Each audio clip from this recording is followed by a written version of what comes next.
Hey there, everyone. Today, we're diving into a hot topic in politics, Senator Bernie Sanders' call to action against the influence of super PACs in Democratic primaries. Now, this isn't just about money, it's about the very essence of democracy itself. So, buckle up as we explore why this issue is a big deal and what it means for the future of our political landscape. First things first, what's the deal with super PACs? Well, these are political action committees that can raise unlimited funds from donors, but they're not allowed to coordinate directly with candidates or their campaigns. It's a bit like a game of political chess, where these committees can influence the game without touching the pieces. Now, here's the catch: during the 2026 midterm election cycle, super PACs have already spent over $517 million. That's a lot of money, and it's not just coming from regular folks. It's often backed by corporations and billionaires, which raises some serious questions about the integrity of our political process. Enter Senator Sanders. He's not just any politician, he's an independent who frequently caucuses with the Democrats. And he's got a bone to pick with these super PACs.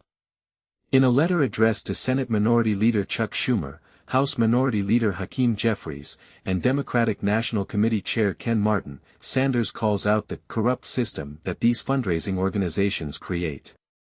One of the most eye-opening examples he brings up is the case of Haley Stevens, a Democratic candidate for the Michigan Senate.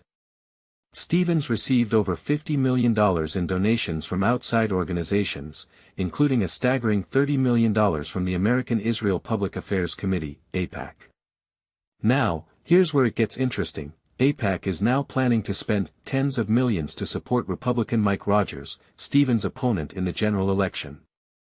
Sanders hits the nail on the head when he says, what is particularly obscene is not only the outrageous amount of money coming into Democratic primaries from billionaire-funded super PACs, but the reality that these special interests have no particular desire to see Democrats win. It's like a game of political poker where the deck is stacked against one side. But it's not just about the money, it's about the principles. Sanders argues that these super PACs are spending tens of millions of dollars to determine the Democratic nominee, and if they fail, they simply switch their support to the Republican candidate. He calls this not democracy and emphasizes that it's not what Democratic voters want. So, what's the solution? Sanders proposes a constitutional amendment to repeal the Citizens United ruling, which struck down limits on independent political spending. He also advocates for public funding of elections, ensuring that candidates aren't solely dependent on wealthy donors. But his most immediate suggestion? Banning super PACs from participating in primaries. In his letter, Sanders urges the Democratic Party to take a stand and end this corrupt system. He believes that while there are ideological differences within the party, everyone should agree that Republican special interests shouldn't influence Democratic primaries. It's a call to action that resonates with many, especially those who value transparency and fairness in politics.